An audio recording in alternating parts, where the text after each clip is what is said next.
Yes, science lovers, we know that there is an absolute zero. But is there an absolute hot? A point at which something is so hot it can't get any hotter. Well, to find out, let's begin with the human body. Your internal temperature is not constant 37 degrees, 98.6. But those are averages. Your body's internal temperature fluctuates by about 1 degree Fahrenheit, half a degree Celsius. But a dangerous fever is not good. 108 degree Fahrenheit is almost always lethal, means it can kill you. The highest recorded air temperature across all of Earth has happened 4 times in Death Valley, where it has reached 129 degree Fahrenheit. 180 degree Fahrenheit is the recommended temperature for water when brewing coffee, and 210 degree Fahrenheit a cake is done. 2000 degree Fahrenheit is the temperature of lava fresh out of the ground. Right upon the surface of the sun is a different story. The surface clocks in 10,000 degree Fahrenheit. But the center where fusion occurs is ridiculous. Temperature there reaches 28 million degree Fahrenheit, which is also as 15 million Kelvin. When matter reaches temperature as high as those found in the center of sun, an enormous amount of energy is radiated away. If you were to hit only the head of a pin to the temperature of the center of the sun, it would kill any person within 1000 miles of it. The energy emitted by an object often tells us a lot about the temperature of that object. Any object over absolute zero emits some form of electromagnetic radiation. You and me, we don't glow visibly, but we do emit infrared light. We can't see it, but infrared cameras can. If you want something to be right to glow in the visible spectra, you will have to reach the Draper point, 798 Kelvin. At this point, any object will begin to glow a dead red. Wavelength gets smaller and smaller, the hotter and hotter the object gets.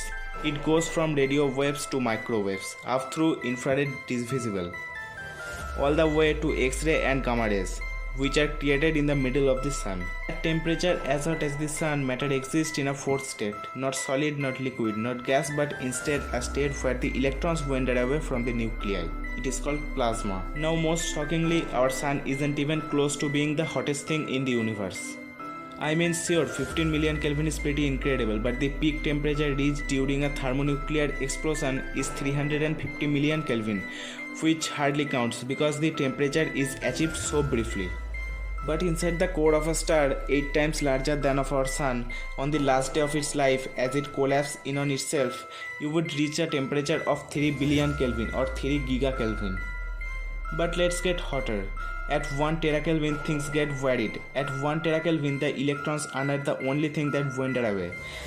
The hadrons themselves, the proton and the neutrons in the nucleus, melt into quarks and gluons. But how hot is a terakelvin? Frighteningly hot.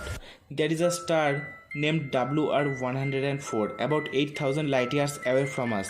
Its mass is equivalent to 25 of our suns, and when it dies, its internal temperature will be so great that the energy emitted, the gamma radiation it flings out into the space, will be stronger than the entire amount of energy our sun will ever create in its entire lifetime.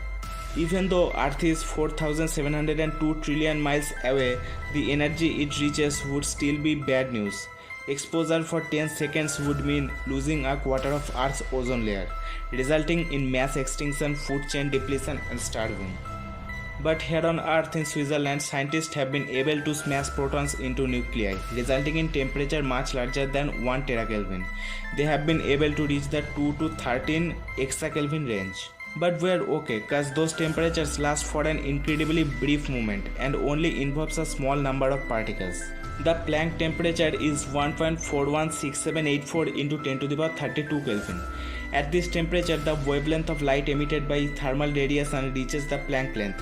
There are no known physical models able to describe temperatures greater than Planck temperature. Classically, you could argue that much energy in one place would instantly cause a black hole to form, and a black hole formed from energy has a special name, a Kugelblitz.